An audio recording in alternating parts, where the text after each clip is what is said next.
Last time we showed you our gardens, they were pretty bare, and have we got a surprise for you today?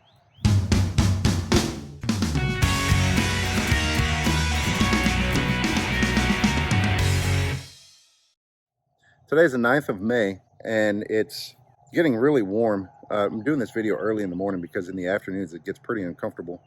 The other day I put out a video because Southern Boy Prepper came to visit, and I misspoke in that video, so I want to correct myself. I said that it had been getting up in the mid-90s, not mid-90s. It had reached 90 in the middle of the day. But we haven't done a garden update in 2 months now, and last time we showed you our gardens, they were pretty bare. Let's start out right here in our keyhole garden.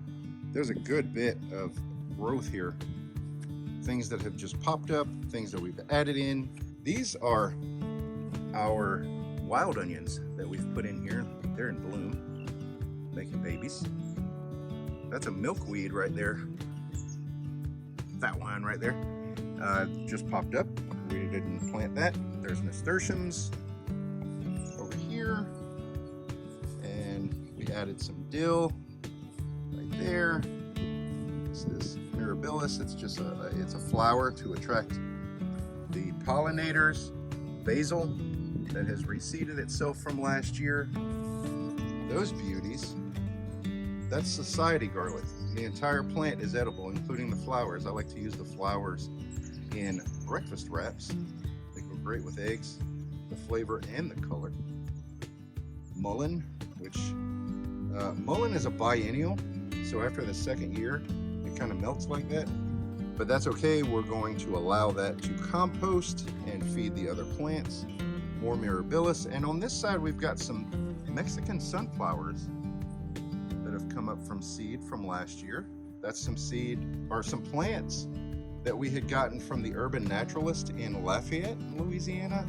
They reseeded and they're coming back this year. There's some young mullein there in the middle and here. And over in the distance in that one pot there is rosemary, which is doing really well. Under the drip line from the shed, we've got oregano on the left and peppermint on the right. Our repurposed chicken tractor is doing quite well. We've got loofah in there climbing over the cattle panel arch, and they've just about reached the top. We've got a little thyme in there and some green onions. And in the back over here, I just plopped in this little fella. It's a Better Boy tomato. He's kind of struggling from the heat and transplant shock, but he's bouncing back. The day that I put it in, it pretty much melted. It looked like a puddle, and it's coming back. And the reason why we put that one in there is because the loofah that we had in that corner tote, or that corner pot, didn't make it. So we're gonna fill that space with a tomato. And these loofahs sure do have beautiful blooms, don't they? Hey Fussy, what you fussing about? We've made a compromise with Lucky. If she sticks to this corner of the raised bed to lay her eggs and make a nest, which, by the way, the eggs are not fertile because she doesn't have a mate, she can stay. She can hang out right there as long as she doesn't tear up the rest of the garden. Moving on to our Pollinator Arch. We've got a bird feeder up in the middle there. This is more cattle panel trellis. This bed is a little weaker than the other because we just put this over here. We built it from repurposed landscape timbers. This bed is much stronger. There's comfrey and there's passion vine, the native passion vine that we call maypops. Getting started there. We just recently transplanted. There's some sunflowers and amaryllis and calendula, all sorts of blooms and blossoms to attract the pollinators like bees and flies, even wasps, butterflies. Now this is a much larger cattle lick tub that we even put our Malabar spinach. The Malabar spinach has reseeded itself from last year. This is a hot weather spinach. It grows on a vine. As you can see, this is the green Malabar spinach. There's a red variety where the stems are red and thinner, but we haven't had good luck with those down in our climate. I don't know if they're more suited for cooler climates, but we have really had success with the green Malabar spinach here. We like to include those in sandwiches and wraps and in place of lettuce or spinach. It's really, really delicious. And it's gonna vine up over this whole trellis thing like it does every year. These are some of our newest cinder block beds that we've built. The peppers aren't super happy with the heat and drought that we've been having. Amy waters almost every morning and it's just been so dry, so hot and humid. The air is probably just as moist as the soil is.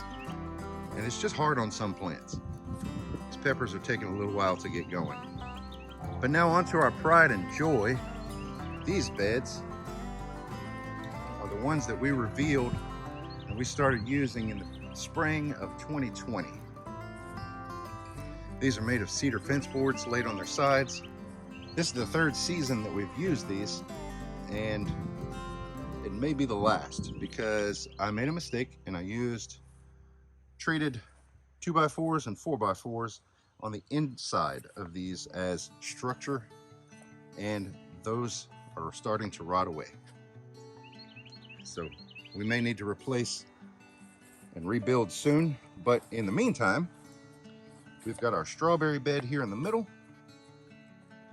4 foot by 8 foot, and they've already started to make these runners to make new plants. So what I'm gonna do here, as soon as I'm done making this video, is I'm gonna chop these runners off so that they can focus their energy on making berries.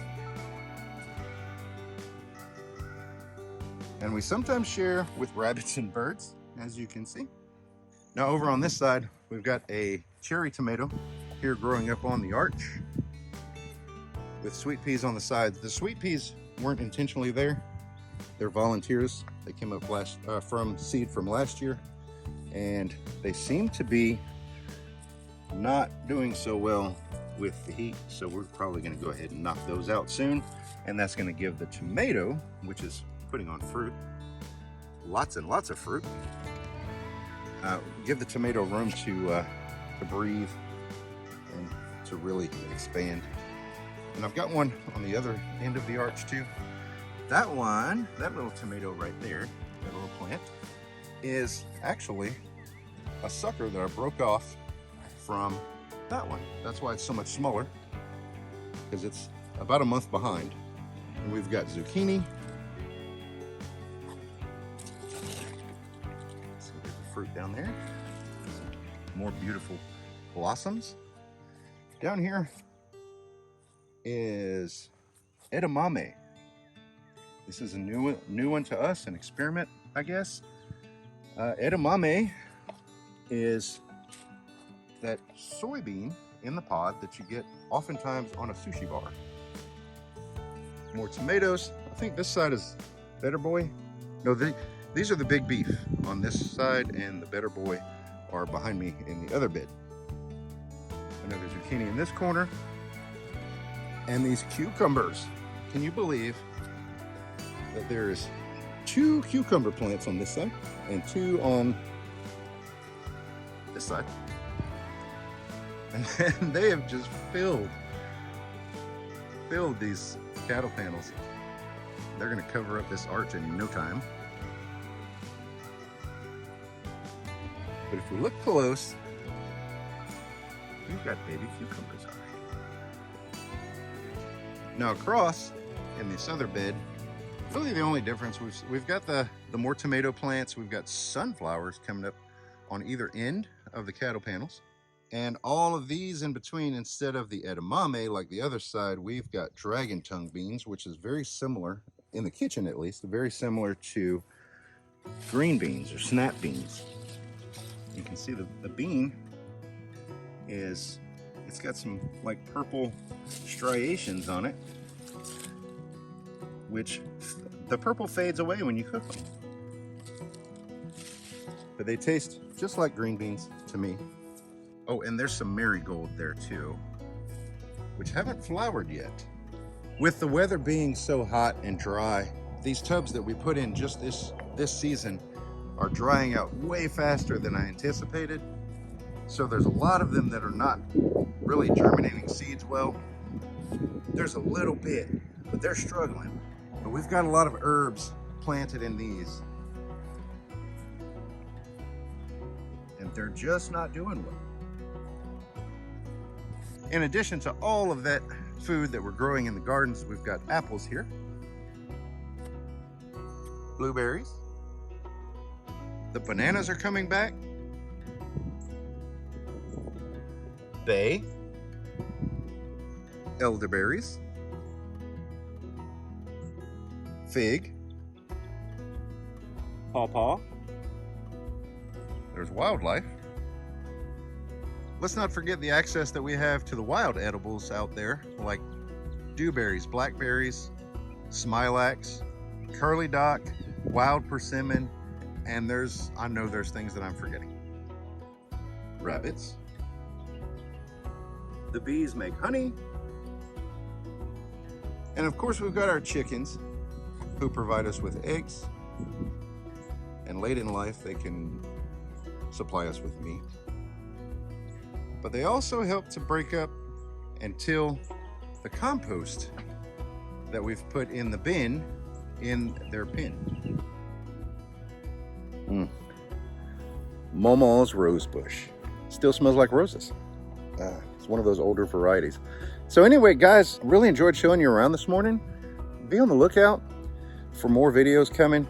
We've got a whole area that is really mainly untouched that we're going to be developing here in the future, and we hope to document the entire process. What we have in store is a whole food forest, permaculture type of environment on coming from, well, actually, let me show you. This whole area over here, this is our front yard all the way up until just about that pickup truck. There's a fence over there. And we've already started, we've plugged in some bananas there and some ginger and some different things. And we want to develop the entire area because we don't need all this grass. Who needs grass, right? Keep up with us on our channel. Subscribe and ring the bell if you haven't already, so you don't miss out on future videos from Broussard Homestead. Until next time, guys, God bless. Hey, what are you doing? Did you find a clover patch?